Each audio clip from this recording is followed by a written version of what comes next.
CEMIG.com.br ou ligue 0800 721 7003. De segunda a sexta-feira, das 9 da manhã às 9 da noite.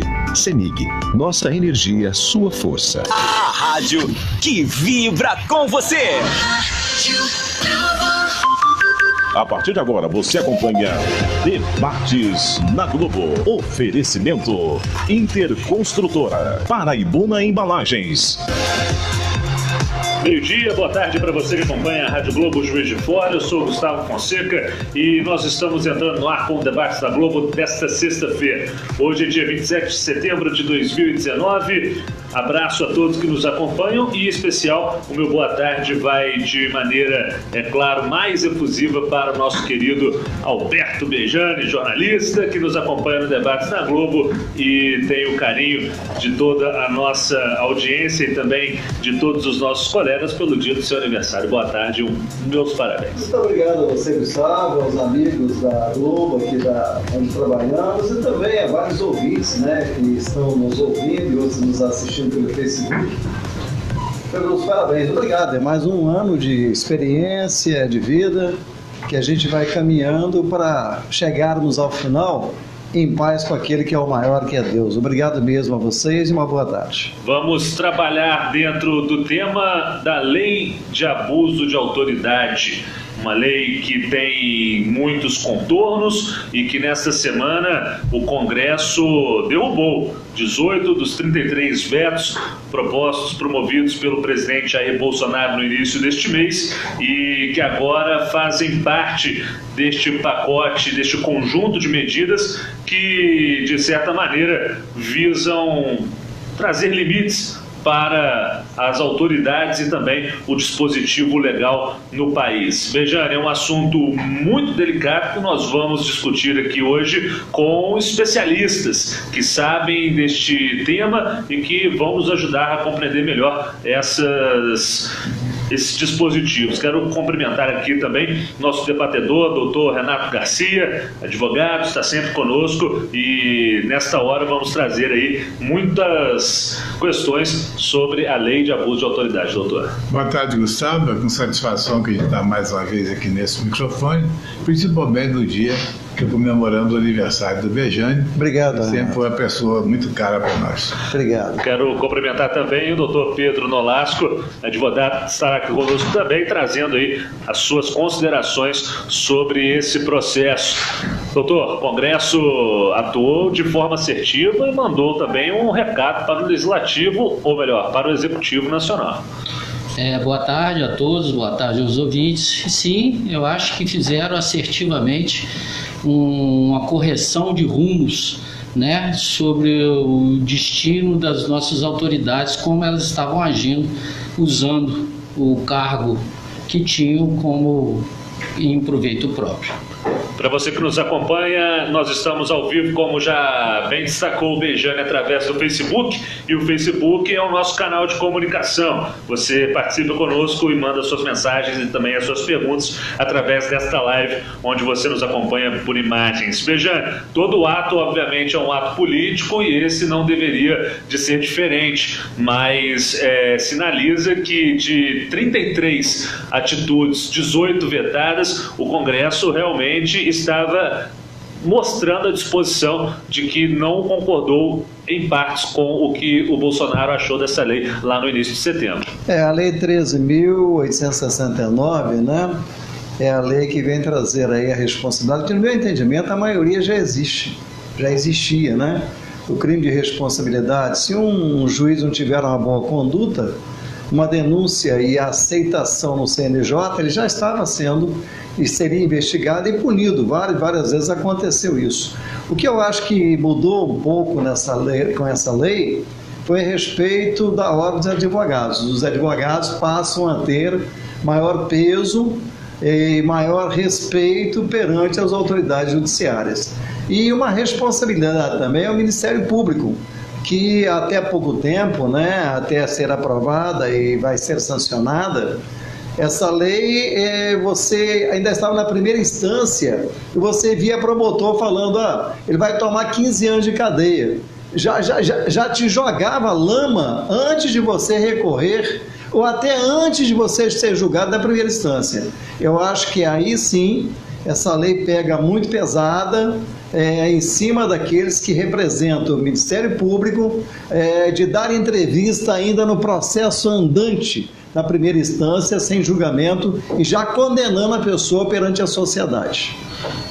Doutores, gostaria de começar trazendo para a gente até trabalhar de forma didática para o nosso público ouvinte. É uma lei que pode ser vista para o bom funcionamento do dispositivo legal, ou, de acordo com o ministro Moro, as forças da justiça estarão tendo aí, de certa forma, as suas atitudes tolhidas ou ultravigiadas. Como que os senhores analisam essas proposições à medida que foi tomada através da lei de abuso de autoridade? Lolasco. Bom, no meu ponto de vista, eu entendo que ela veio para beneficiar. Nós temos uma prática que no Brasil começou a ficar ruim, que é o juiz que não é o legalista, que é aquele que leva para dentro da sua profissão as suas convicções pessoais. Então, hoje em dia nós obrigatoriamente temos que cumprir a lei, e essa lei veio para trazer os juízes e principalmente as autoridades, não estou falando só de juízes e promotores, né, delegados, até mesmo o Exército está incluído nessa lei, que as pessoas têm que cumprir a lei, né? Então, deixar de trazer para dentro da sua profissão as suas convicções pessoais. Servidores públicos e militares, integrantes do Poder Legislativo, como deputados e senadores, integrantes do Poder Executivo, aí são os presidentes, governadores, prefeitos, integrantes do Poder Judiciário, como destacou o doutor Nolasco, né? Juízes de primeira instância, desembargadores de tribunais, ministros de tribunais superiores, inclusive, integrantes do Ministério Público, integrantes de tribunais conselhos de conta, né, TCU e TCS. Doutor Renato Garcia, a gente sabe muito bem que grande parte da mídia vê essa aprovação do Congresso contra esses 18 vetos que foram derrubados como uma derrota para o ministro Moro, e que também está tendo dificuldades de aprovar outras propostas que encabeçaram aí a sua entrada para o Ministério da Justiça. Como que o senhor está analisando este lado da moeda? Olha, embora a lei tenha um lado teoricamente bom, na maioria das vezes o Congresso está se protegendo. A verdade é essa. Porque tanta falcatrua que se viu nesse país vem do Congresso. Então eles fizeram uma lei para se proteger. Esse é o meu modo de entender, embora respeitando a opinião do colega que aqui falou. Mas os vetos que fizeram, aquilo que o Moro colocou, enfim, para evitar que a justiça haja de uma forma a coibir a vagabundagem que teve nesse país, a roubalheira que teve nesse país, que nos prejudicou. E nós estamos pagando isso até hoje. Agora, por causa disso, de uma filigrana jurídica, querem proteger esse pessoal. Infelizmente, isso inclusive está vendo o próprio Supremo Tribunal Federal, que é feito para resguardar a Constituição, essa função primordial dele, ele está entrando em assuntos de proteger aqueles que estão cometendo crime.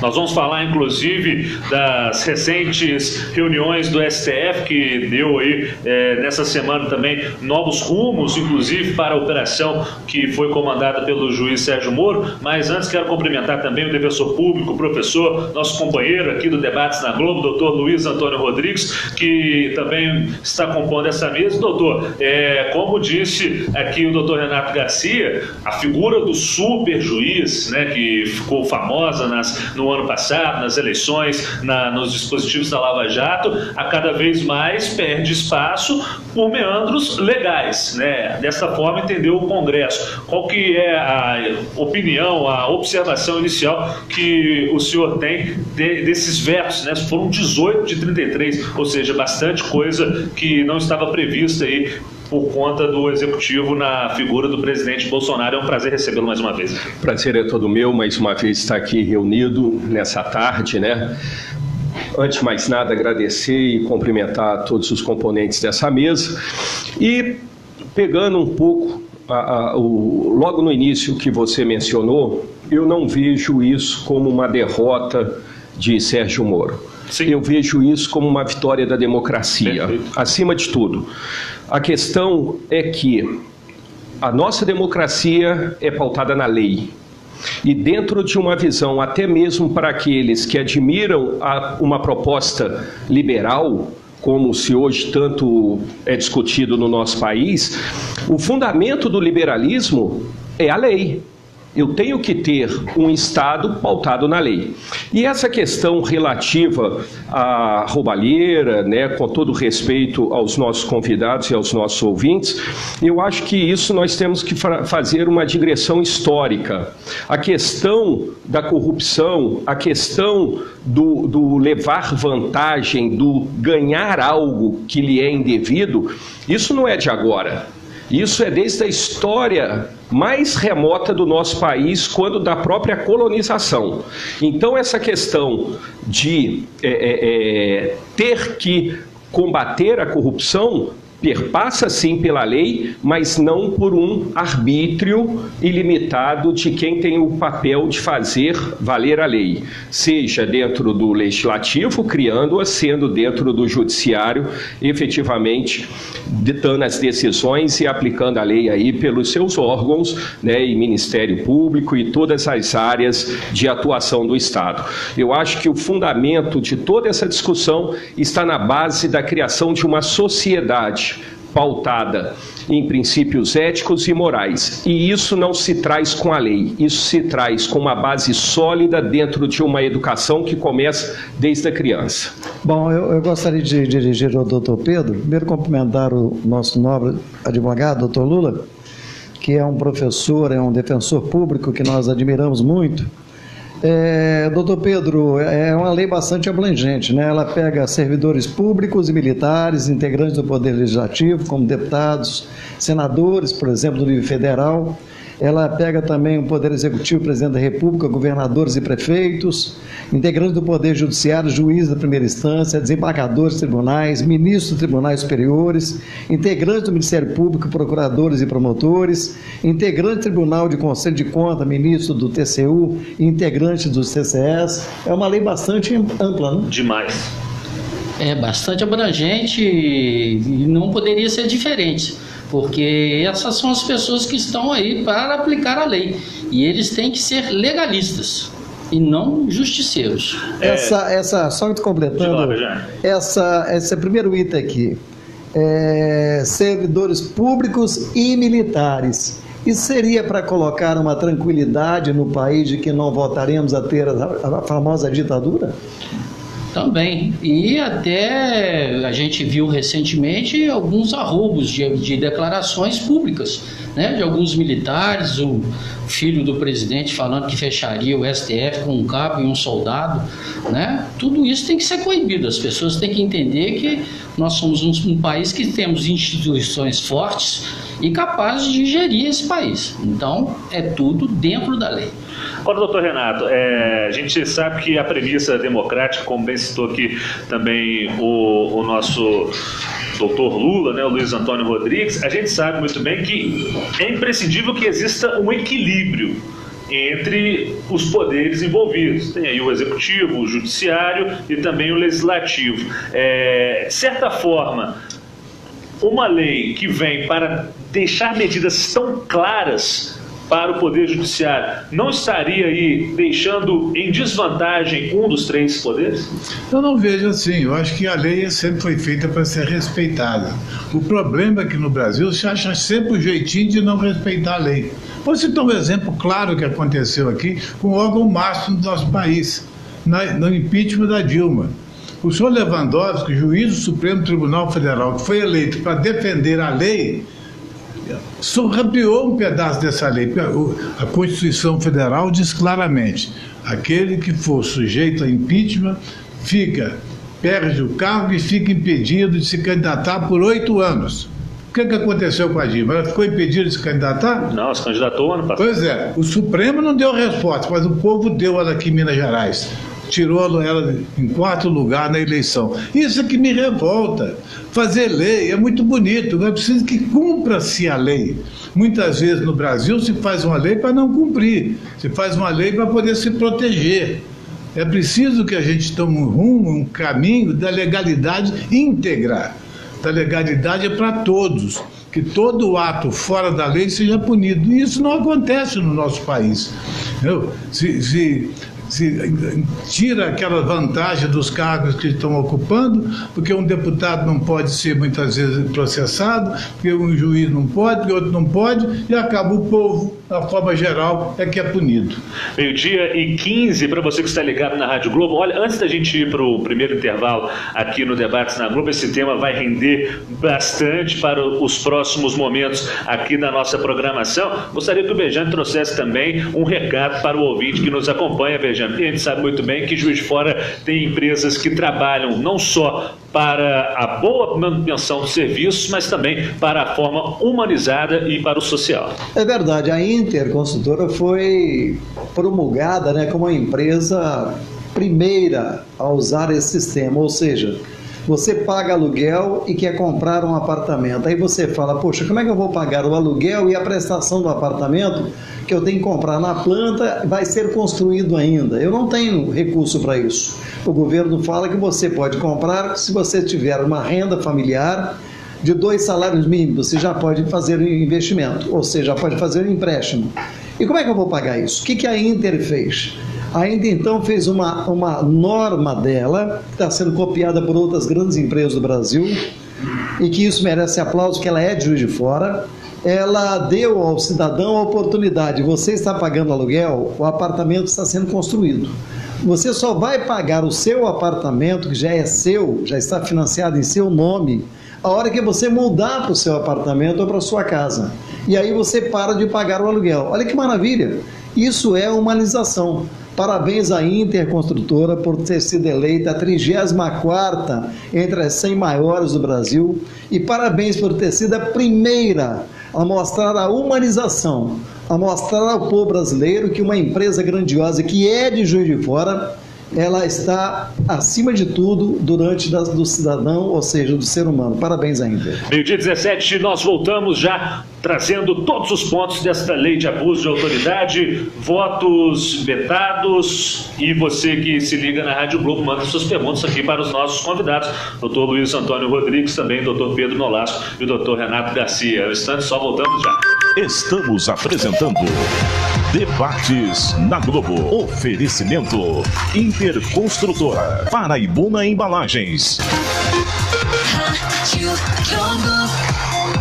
Reconhecida como uma das principais fabricantes do segmento de papéis e chapas de papelão ondulado, a Paraibuna Embalagens atua há mais de 50 anos e se destaca pela produção de soluções em proteção, recicláveis e biodegradáveis. Fundada em Juiz de Fora, Minas Gerais, possui localização estratégica no eixo Rio-São Paulo-Belo Horizonte, o que facilita a distribuição de seus produtos, garantindo a pontualidade das entregas. Paraibuna Embalagens, garantir o futuro, reciclando o presente. Olha o Mineirão Atacarejo aí, gente! Com preços no atacado e no varejo que você nunca viu. Mussarela, peça o pedaço quilo 14,80. Contra filé porcionado no A, quilo 18,90. Ponta de costela suína congelada, quilo 5,98. Bacon paleta, quilo 13,80. Salsicha hot dog favorita, quilo 3,80. Pira mutável inteira sem pele, quilo 7,48. Ofertas válidas até sábado, 28 de setembro. Mineirão Atacarejo, o menor preço sempre. Em Juiz de Fora, Avenida Garcia Rodrigues Paz, 12.001, Antigo Macro. É novo. Chegou a Juiz de Fora. Recanto das Bromélias. O lugar certo para viver a sua terceira idade. Recanto das Bromélias. Uma equipe completa. Cuidadores da sua saúde e segurança com profissionais altamente capacitados. Recanto das Bromélias. O lugar certo para a sua vida na terceira idade. Agende sua visita. 32 98400 1311. 32 98400 1311. A rádio que vibra com você. Estamos apresentando Debates na Globo. Oferecimento Inter Construtora, Paraibuna Embalagens. Dia 19, nós estamos de volta aqui no Debates na Globo. Para você que nos acompanha, é um prazer recebê-lo. Nós estamos fechando mais uma semana de Debates na Globo. Hoje estamos tratando de forma específica da lei de abuso de autoridade que teve nesta semana. mais precisamente na última terça-feira, 18 dos 33 vetos promovidos pelo presidente Jair Bolsonaro, derrubados pelo Congresso. Começando esse segundo bloco, e a gente sabe muito bem que hoje é um dia muito especial, pois vão chegando aqui os abraços, felicitações de aniversário do dia 27 de setembro para o nosso jornalista Alberto Bejani e também para o nosso convidado, doutor Pedro Nolasco. Então eu quero estender, é claro, o cumprimento da Rádio Globo Juiz de Fora, que já foi aí trazido para o nosso querido Bejani, também para o nosso convidado especial dessa mesa. Então, o nosso parabéns para o senhor, doutor Pedro. Muito obrigado a todos. Feliz por estar aqui com vocês hoje. É uma mesa repleta de vida, né? O doutor Pedro é novo ainda, saiu agora do Exército Brasileiro, né? Serviu o Exército há pouco tempo. Nós não, já estamos bastante vividos, estamos aí enfrentando já o caminhar para próximo de Deus, né? Mas é sempre bom receber, estou vendo aqui a Aninha Sanches, né? O Cláudia Lara, Carlos, Beth, Silvana, enfim, uma série de pessoas mandando parabéns. Obrigado, e embora o tema hoje é um tema bastante polêmico, né? Porque diz respeito até mesmo na atitude do cidadão, que é o policial, dele poder entrar em alguns lugares para fazer a prisão ou para fazer uma averiguação. Mas quem tem que falar sobre isso são os 3 nobres advogados. Nós temos um defensor público, professor da universidade, doutor Pedro, um profundo conhecedor da área criminal, e o Renato Garcia, com esses anos todos aí lidando mais na área fazendária, civil, mas tem um conhecimento profundo também daquilo que é de direito do cidadão. A população anseia por uma resposta do Estado e que tem na ponta de lança dessa atuação anticrime os seus policiais militares em cada unidade aí da federação. Como fica, né, a lei de abuso nesse sentido? É aquele agente do Estado que está mais próximo tanto do criminoso no primeiro momento, mas também, obviamente, da população. Doutor Luiz Antônio. Muito bem. Com todo respeito e admiração ao trabalho feito pelos nossos valorosos policiais, seja do Estado de Minas, seja do Estado do Rio de Janeiro, São Paulo, de toda a federação, nós temos que ter a ideia que o policial é o primeiro contato com tudo o que acontece e que vai desaguar no judiciário, no Ministério Público para oferecer a denúncia e no judiciário que irá julgar. Então nós temos que ter a ideia o seguinte: a atuação do policial gera um estresse muito grande. É um trabalho que tem na sua natureza uma atuação que o erro que pode ser praticado em um segundo pode trazer repercussão para a vida dele toda e de toda a sociedade como um todo. Agora, antes disso, nós temos que observar, principalmente nessas novas políticas adotadas no estado do Rio de Janeiro, o seguinte: as comunidades que se estabelecem em próximas às áreas nobres da cidade do Rio de Janeiro, nós sabemos que tem uma grande onda de tráfico ilícito de drogas, de outros crimes que num passado bem recente nos trazia uma preocupação muito grande. Era a questão do sequestro, da extorsão mediante sequestro. Então nós sabemos que não é esse combate, como nós vemos aí as pessoas falarem, nós temos que ir para a guerra, estamos em situação de guerra.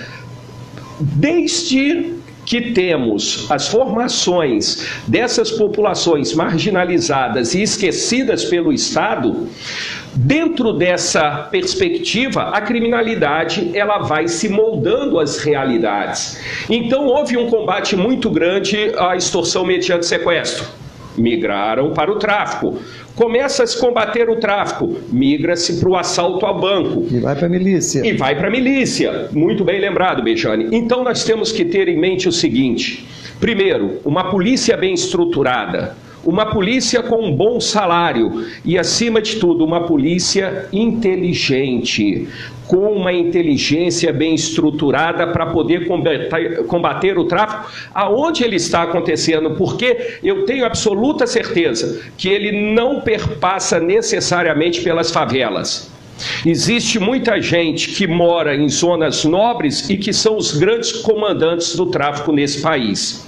Então, antes de se invadir uma favela e declarar um estado de guerra àquelas comunidades, nós temos que ter inteligência para ali entrar, saber quem está efetivamente financiando o tráfico e, acima de tudo, ter em mente o seguinte: ali nós temos cidadãos que merecem respeito, que merecem ser tratados com todo respeito. Professor, aí e, acima no caso... de tudo, pensar o seguinte: ninguém nasce bandido, é na ausência do Estado é que se formam as grandes ondas de criminalidade. Professor, isso quer dizer então, tanto serve para o Renato, a pergunta do doutor Renato como do doutor Pedro também, isso quer dizer que não adianta a polícia entrar à revelia, sem nenhum estudo, com tanque, enfim, carro blindado, não adianta nada disso, que vai continuar a mesma bagunça que nós estamos conhecendo e vendo acontecer, principalmente no Rio de Janeiro. Claro, eu vejo muito isso, muitas das vezes, como um show eleitoral. O Estado querendo mostrar que está atuando, para dar uma resposta a uma parte da comunidade, da população que se sente acuada, temerosa com os crescimentos das práticas delituosas. Bejane, a criminologia nos mostra, e é uma matéria que eu gosto muito, as primeiras ondas migratórias que ocorrem nos Estados Unidos. Nós temos a Escola de Chicago, que mostra como se deu toda essa estrutura. Então, Chicago era uma cidade que tinha capacidade para 50 mil habitantes, de repente vem as ondas migratórias, italianos, irlandeses, orientais, formam-se ali as gangues, e aquela cidade que antes tinha capacidade para 50 mil pessoas, tem 300, 400, 500 mil pessoas. Ora, a cidade não consegue andar, a estrutura da cidade não está adaptada para receber aquele grupo de pessoas. Começam a formação de guetos, começam a formação de grupos periféricos que também não conseguem emprego e vão buscar a sua sobrevivência em outras áreas, em outras práticas. E isso é uma realidade. Podemos voltar mais no tempo, na Inglaterra, com a política de cercamento dos campos, que foi muito bem tratado na obra de Foucault, quando ele estuda a questão do cercamento dos campos, então, na Inglaterra, e vem aquelas massas de trabalhadores agrícolas para a cidade sem ter o que trabalhar, e aí começa a se punir mendicância, alcoolismo, vadiagem. Isso é uma forma de quê? De repressão. Isso é uma forma de querer consertar um problema matando. É aquele tal negócio, joga água com o bebê fora e fica só com a banheirinha. Doutor Pedro, em relação ao Rio de Janeiro, que está aqui próximo a nós, é nosso vizinho aqui do lado, né? Em relação ao posicionamento do governador do Rio, dele mostrar ele próprio que ele é a favor de matar, isso é normal? Eu sou obrigado a corroborar com a fala do professor Luiz aqui. É um show eleitoral. Ele está fazendo esse incentivo, né, para que a polícia trate os moradores de comunidade como inimigos, né, que na verdade não são trabalhadores que estão ali todos os dias. E de alguma forma, essa lei veio tentar coibir esses shows eleitorais, né? Falar para o policial: tá bom, o seu governador está te incentivando, mas se você fizer errado, você vai pagar. E aí, doutor Renato? Não tenha dúvida que a colocação científica e filosófica colocada aqui pelo doutor é irreparável, não é de se negar isso. Eu só coloco o seguinte: onde é que nós vamos arrumar dinheiro para chegar a esse ponto? O país está quebrado. Eu fico pensando o seguinte, meu grande amigo. Há pouco tempo atrás, a Coreia saiu de uma guerra que devastou o país. E o que é a Coreia hoje? Em menos de 50 anos. A Europa, há 80 anos atrás, também saiu de uma guerra. Colômbia, né? A própria Colômbia, que a deixou devastada. E hoje o que são? O que nós temos que ter em mente é que uma sociedade não se constrói senão perpassando pela educação, pelo desenvolvimento das tecnologias, pela estruturação do respeito às leis. Enquanto o Estado for omisso nas diversas áreas que eles devem estar presente, nós veremos, como sempre, as organizações criminosas tomando o local do Estado. Não tenha dúvida, doutor, isso é o ideal que qualquer país deve perseguir. Né? Eu só quero analisar coisas sobre a nossa realidade aqui. Nós vimos uma atuação do Ministério Público, da Polícia Federal, tentando acabar com a corrupção desvairada que teve nesse país. Para que isso? Para que o governo tenha recursos para aplicar nisso que o senhor falou. Mas acontece, nós estamos vendo hoje o nosso Supremo Tribunal Federal defender esses bandidos. Onde é que nós vamos parar com isso?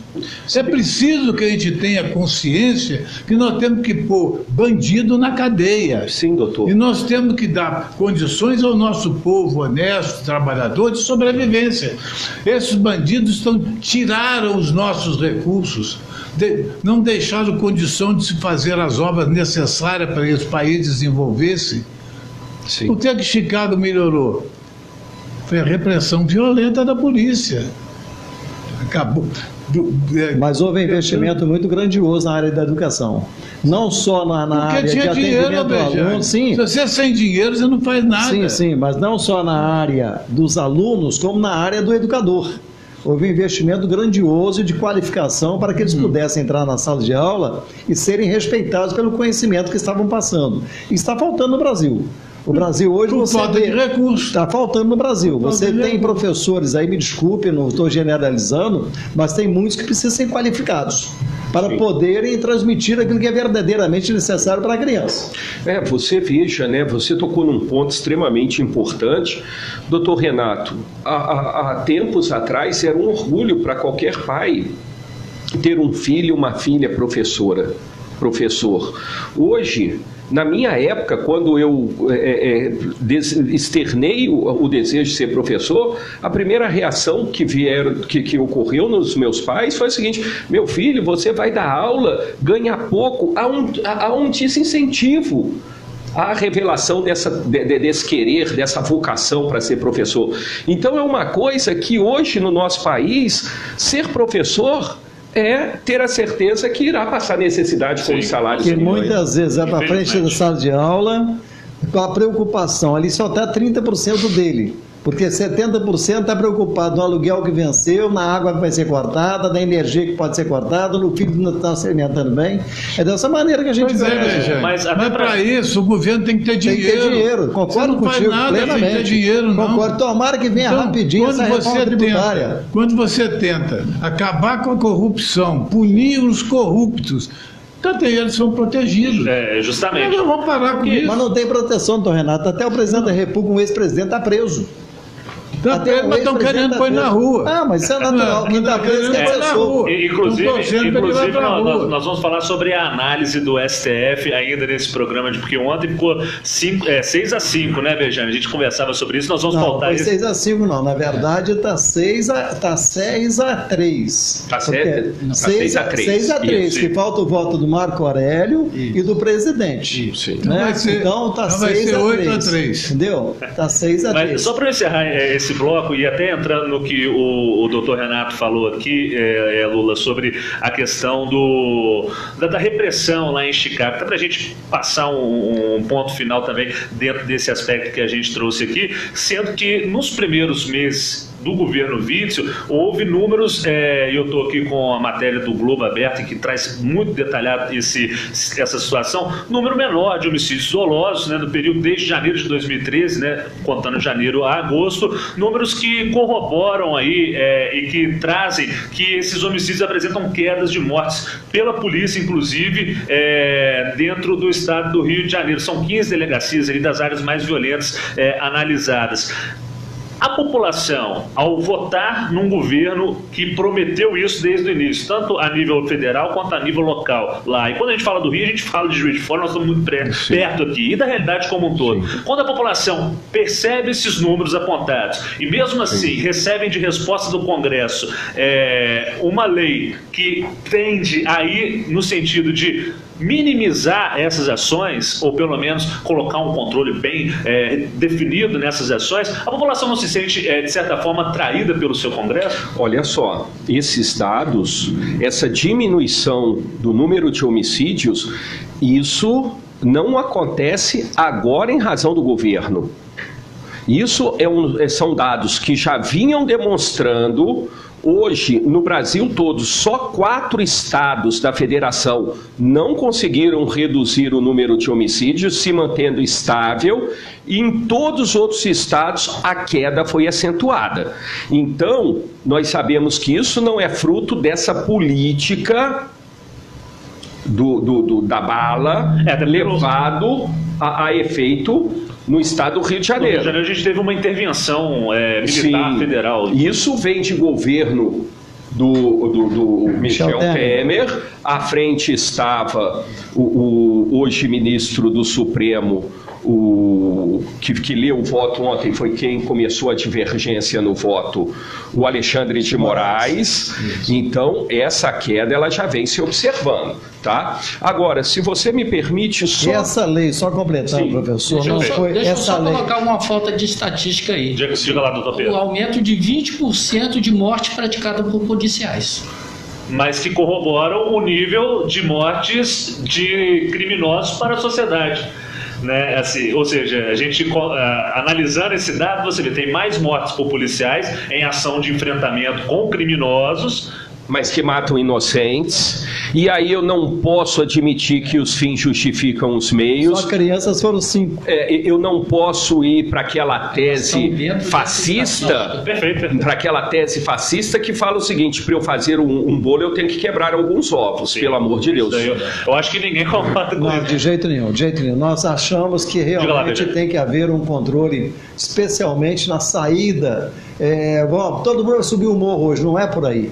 Tem que haver a inteligência para marcar os pontos, aqueles pontos que são cruciais para que dissolva aquela quadrilha e que não haja tiroteio. Não há necessidade disso. Não há necessidade. Quando você tem uma inteligência, você não dá tiro. Você vai lá e busca a pessoa dormindo, acabou. Acabou o problema. Não é dessa maneira que a gente está vendo no Rio de Janeiro. Nós vimos as Forças Armadas, o Exército Brasileiro foi desmoralizado no Rio de Janeiro, que ficou lá no comando do Michel Temer e não resolveu nada. Aí elege um juiz para ser governador do Rio de Janeiro, piorou a situação. Aí o cidadão desce no helicóptero pulando e vibrando como se fosse igual à morte de um ser humano. Não é por aí. Mas era bandido, mas era ser humano. Ele poderia ter matado ele porque precisava matar, porque outras vidas estavam em risco. Sim. Isso é legal. Agora, não é legal é você ver um comando geral da Polícia Militar no Rio, que é o governador, descer de um helicóptero dando soco no ar e pulando como se fosse uma maravilha matar as pessoas. Eu acho isso aí realmente uma calamidade. Doutor Renato. Não que eu seja a favor de bandido, não é isso. Mas você não consegue tratar bandido com carinho, não, tá? Não, mas não é carinho, não, Renato. Eu já falei aqui. Nós precisamos ter cuidado ao criticar as nossas polícias, porque senão eles vão ficar coagidos. Renato, a Ponte Rio-Niterói, a polícia estava correta. Chegou num ponto que tem, ou elimina esse moço, ou ele pode matar mais de 20. Então, qual era o caminho? Era matar aquele cidadão. Era um tiro certeiro. E isso foi dado. Agora, o que não é normal que eu estou falando, que eu estou colocando, e eu acho que as pessoas que estão nos ouvindo e nos vendo, é você ver um governador descer do helicóptero pulando, dando soco no ar, dizendo que maravilha que é isso. Isso eu não posso comentar porque eu não vi, entendeu? Eu quero comentar a questão seguinte: polícia é feita para pegar bandido. Sim. Polícia não é para fazer carinho em bandido, não. Não tem jeito. Se fizer carinho em bandido, a polícia morre. Sim, doutor Principalmente Renato. No Rio de Janeiro. Polícia também foi feito... Polícia no Rio de Janeiro tem morrido menos esse ano. Polícia também foi feito para prender bandido. Mas antes disso, ela tem... Por isso que ela é fardada. Ela tem a posição ostensiva na rua para demonstrar a sua presença, para dar segurança à população e coibir possíveis práticas. O bandido do Rio de Janeiro não respeita isso não, doutor. Agora, é por isso que nós precisamos ter uma ação inteligente, como foi dito, fazer uma investigação, chegar no ponto certo para se prender e não transformar esta situação num estado de guerra. É só isso. Meio-dia e 39, o Rio de Janeiro está vendendo para nós medo de ir ao Rio. Eu tenho medo hoje. Mas não é de hoje, né, Beijão? Não, mas agora a coisa está pior. Você é obrigado a passar na linha vermelha. Tem menos homicídio. Eu quero só mandar um abraço aqui para o nosso querido Marcos Oliveira, que está lá em Boston, e ele diz o seguinte: a respeito da opinião dos senhores, Já estou em Boston há 12 anos e praticamente já conheço muitos pontos aqui, inclusive Chicago. Boston tem uma população de 650 mil habitantes, é uma cidade tranquila. Sim, eu estou falando de 1930, é uma cidade tranquila.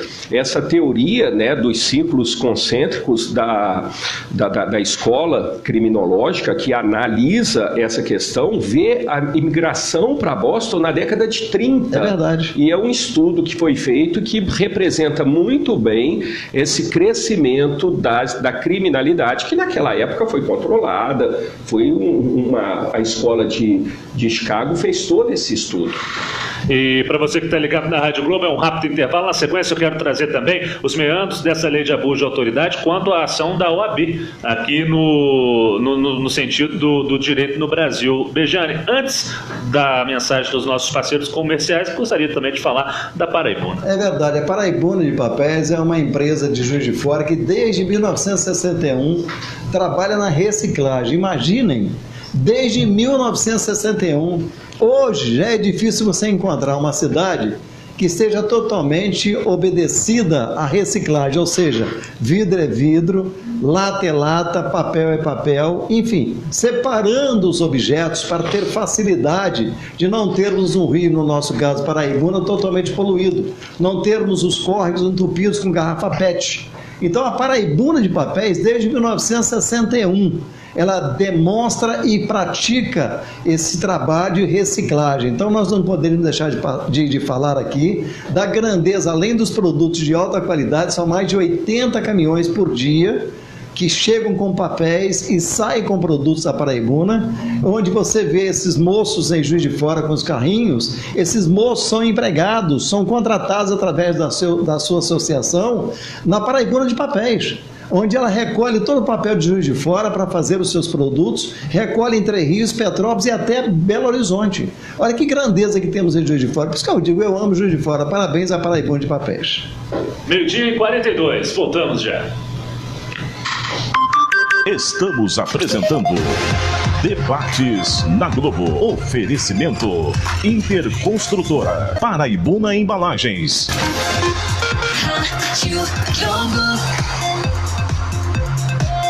Com produção anual de mais de 75 mil toneladas de papéis de alta resistência, a Paraibuna fabrica diversos tipos como WTL, capa e miolo. A empresa possui ainda a certificação FSC, Forest Stewardship Council, atestando uma gestão que conserva os recursos naturais, proporciona condições justas de trabalho e estimula boas relações com a comunidade, além do ISO 9001. Paraibuna Embalagens, garantindo o futuro, reciclando o presente. Vacinar é um ato de cuidado com você e sua família. Prevenir é o melhor remédio. Por isso, o Laboratório Cortes Vilela, mantendo o seu pioneirismo, inaugura seu serviço de vacinas e imunoterapia. Temos todos os tipos de vacinas de acordo com sua idade e sua necessidade, inclusive da gripe, dengue e febre amarela. Além, é claro, da melhor equipe para lhe atender e de uma experiência de 90 anos trabalhando pela saúde de Juiz de Fora e região. Consulte-nos pelo telefone 32 39 50 35. Cortes Vilela, Laboratório, Vacinas e Imunoterapia. Apesar da crise financeira em nosso estado, cuidar da sua segurança é prioridade. São mais operações policiais nas ruas, ações de prevenção à criminalidade e investimento em ferramentas de última geração. Trabalho conjunto e qualificado que resultou na queda de 29% dos roubos e 18% nas vítimas de homicídios. Integrados. É assim que a gente cuida de você. Minas Gerais. Governo diferente. Estado eficiente. Contribua com o trabalho das polícias. Ligue 181. Disque Denúncia. Está com alguma conta da CEMIG em atraso? Aproveite o saque de FGTS para negociar seus débitos. Acesse o site cemig.com.br ou ligue 0800 721 7003, de segunda a sexta-feira, das 9 da manhã às 9 da noite. CEMIG, nossa energia, sua força.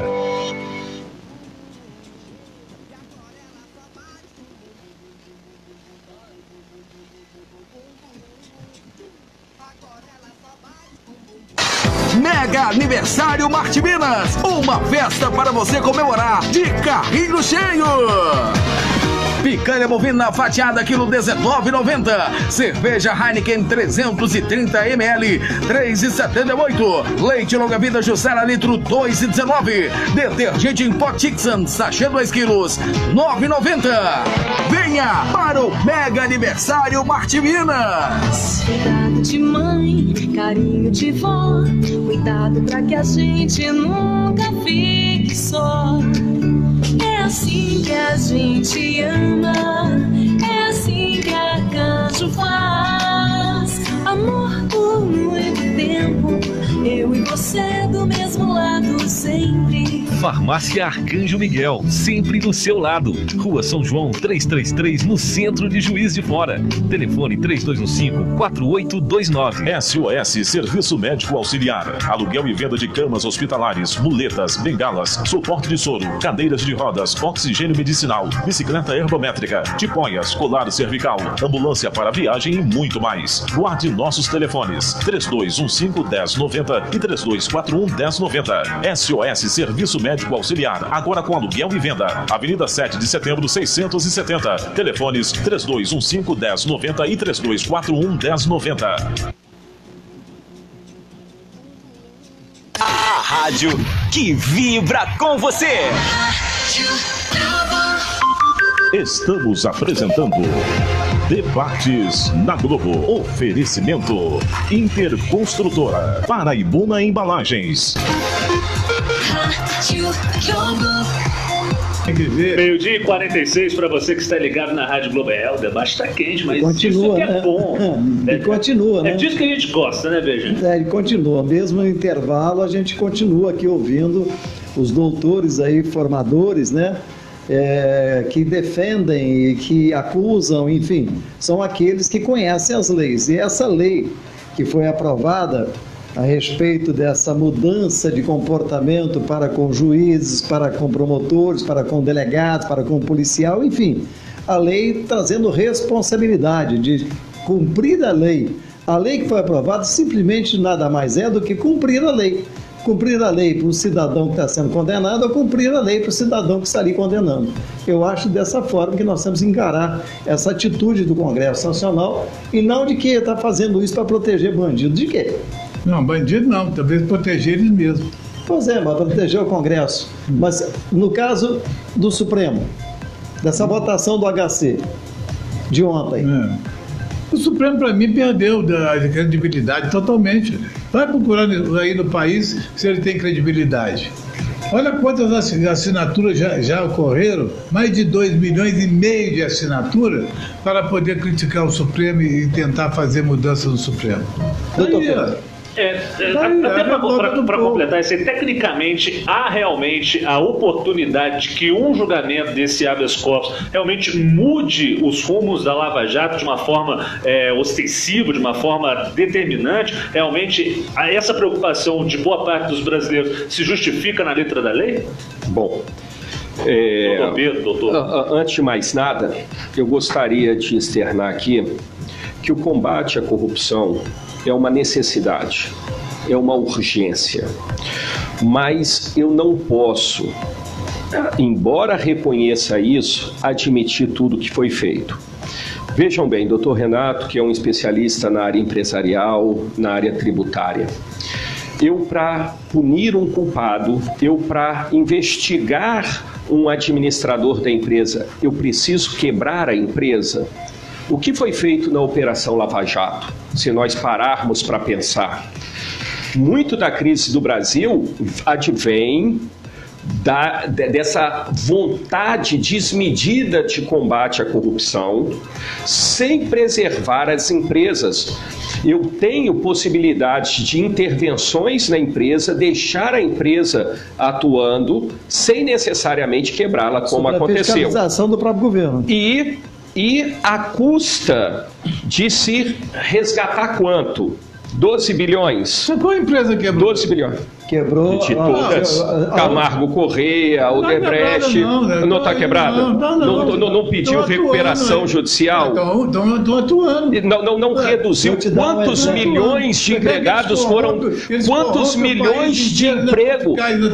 Não foram, mas não foi a empresa, foi o administrador. Eu não preciso quebrar a empresa. Não. Sim, mas o dono deve ser responsabilizado. O dono tem que ser preso, não a empresa quebrada.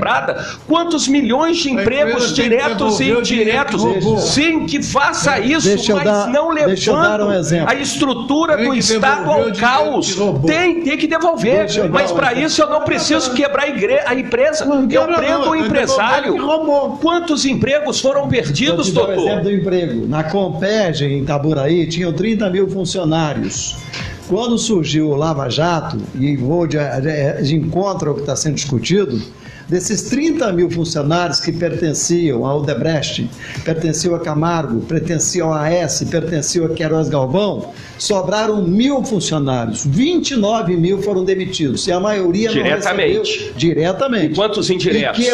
E quebrou Itaboraí. Quebrou Itaboraí, quebrou São Gonçalo, quebrou Niterói, quebrou Rio Bonito, quebrou toda aquela região. Itaboraí que já estava sendo divulgada como a nova Dubai, criada no Brasil. Ela quebrou. Sim. E esses funcionários, a maioria era do Nordeste, eram pessoas que vinham para trabalhar com a família. O que aconteceu com Macaé? Macaé acabou Macaé. Itaguaí, lá no Porto de Itaguaí, onde nós tínhamos lá, eu trabalhei lá, eu posso falar porque eu vi. Um dia eu contei, só da Odebrecht tinham 282 caminhões de cimento.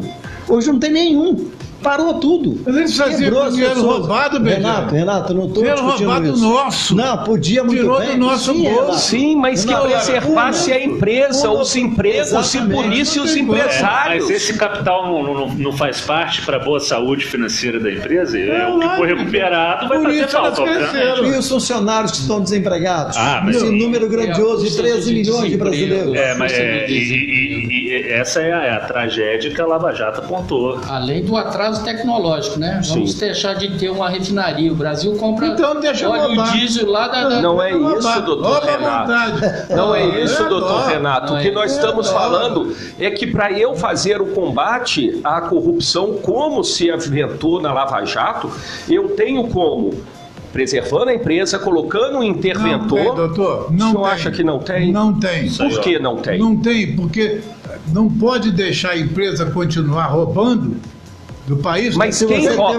Mas financiou a empresa foi o governo federal. Mas quem rouba é o empresário ou a empresa? Perfeito, mas... É a empresa. A empresa? A empresa que recebeu o dinheiro. Mas o empresário utiliza... Mas quem fez as negociatas são os empresários. Da empresa. Doutor Renato, ele responde pela empresa. Só para eu entender, por favor.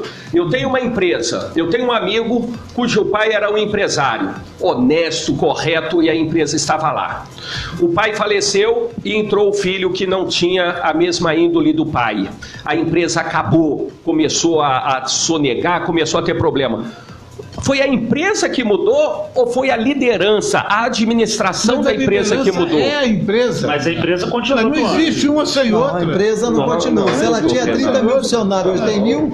Tanto que na área existe a tese da despersonalização da pessoa jurídica para ir buscar os bens lá do empresário quando ele cometeu corrupção. Mas não é a empresa que é corrupta. Quem é corrupto são os seus gestores. A nossa ouvinte e internauta, plugada aqui sempre na Rádio Globo, manda um abraço especial demais pro Bejane, pro aniversário dele, e comenta aqui a Mônica Raquel. Parabéns, doutor Renato Garcia, sem defesa para bandidos. Bandido tem que ir pra cadeia. Não, mas nós não somos pedindo defesa para bandido. Não. Embora o direito de defesa e contraditório... É de todos. Mas isso é constitucional, artigo 5º, inciso 55 da Constituição. A Mônica isso é natural. Esse comentário direto para o doutor Renato Garcia. Inclusive, é fã do doutor Renato, está deixando bem claro aqui. E também é fã do Bejane. Obrigado. Um abraço para o Bejane, especial de aniversário. A gente não está brigando, a gente está só o bom é a discussão. Isso, né? Isso. Quando eu só pergunto o seguinte, deixa eu só fazer uma indagação. Diga lá. A essas pessoas que pensam que bandido tem que sofrer, todos nós somos passíveis de uma acusação e de um processo. Então, a necessidade de se garantir os princípios informadores do devido processo legal serve para todos, inclusive para nós que somos ditos honestos. Porque se eu conversar com qualquer um aqui, eu posso demonstrar que todos nós praticamos a todo momento pequenos delitos, sejam injúrias, calúnias, difamações, sonegação fiscal, todos nós temos pontas de criminalidade. Doutor, não se defende aqui tortura, não. Se defende não, eu não estou falando, eu estou defendendo o devido processo legal. Mas até para se chegar à prisão, nós temos que ter o devido processo legal. Não tiveram o devido processo legal. Como invertendo? No caso do Lula, por exemplo, foi confirmado pelo TRF4, por unanimidade, foi confirmado pelo Superior Tribunal de Justiça. Com um show midiático. Com o show midiático que foi feito. Eu gostaria de ouvir o doutor Pedro. Porque o nosso tempo, infelizmente, ele é limitado. Em relação ao Lula, não esse, mas o Lula que está em Curitiba. E esse HC que está sendo apreciado pelo STF, ele pode mudar de fato os rumos da Lava Jato? Como o senhor avalia?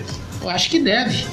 Né? Porque, segundo alguns votos que eu li dos ministros, houve uma inversão, né, sobre a possibilidade da defesa total das partes. Então, isso quer dizer que quem está sendo acusado tem o direito de ser o último a falar. Exatamente, sempre. E durante esse trâmite da Lava Jato houve uma distorção dessa realidade. Para a gente ser didático para o público que nos acompanha, é isso que está sendo julgado. O que houve lá foi exatamente isso.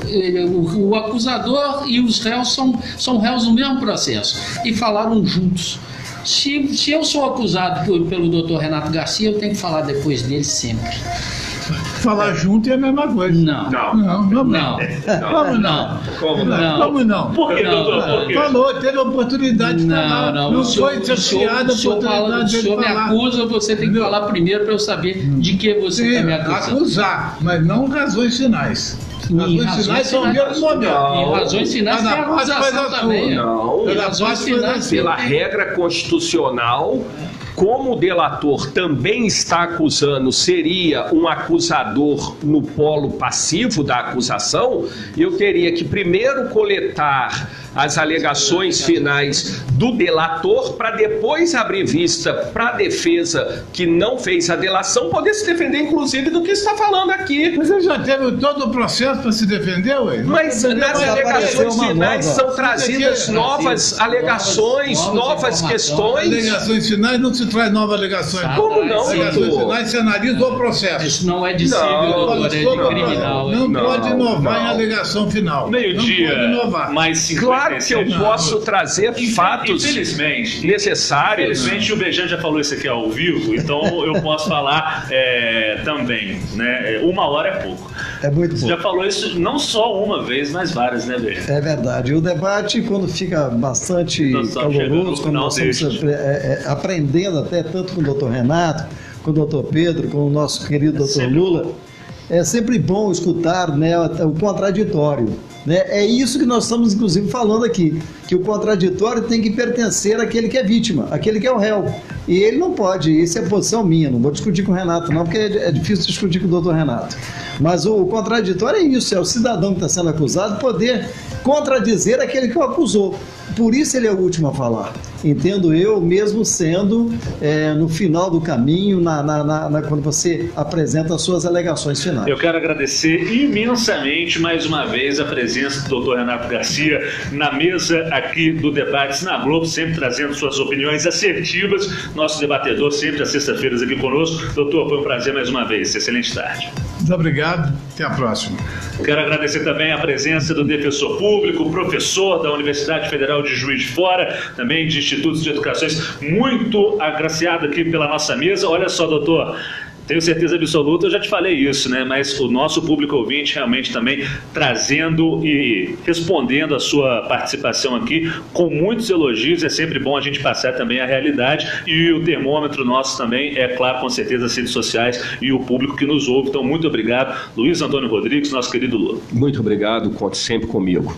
E meus parabéns também. Obrigado. De forma oficial, mais uma vez, em nome da Rádio Globo, para Alberto Bejar e também para Pedro Nolasco, nosso debatedor dessa sexta-feira, que também faz o seu aniversário. Então a gente, mais uma vez, abraça com muito carinho. Muito obrigado por sua atenção com o jornalismo da Rádio Globo. Tá, muito obrigado a todos. Foi engrandecedor aqui vir ao debate. Um abraço a todos, muito obrigado a vocês. Eu vou responder a todos, é muita gente, mas vou responder. Dezenas de participações. Inclusive lá o nosso amigo de Boston mandando um abraço para você também, que foi muito importante você nos dar esse número da população. E esse debate foi grandioso no aprendizado. Parabéns ao doutor Renato, ao doutor Lula, ao doutor Pedro e a você, como sempre, um mediador fantástico. Sobrou salgadinho? Sobrou, claro. Ah, então ainda é cedo. 1h em ponto. Obrigado, Leandro Carvalho, pela técnica mais técnica. Esse foi o Debates na Globo de hoje, que volta na segunda-feira ao meio-dia. Vamos tratar de combate à dengue para abrir a próxima semana. E eu te aguardo lá no Debates na Globo. A todos, excelente final de semana. Tchau, tchau. De segunda a sexta, na hora do almoço.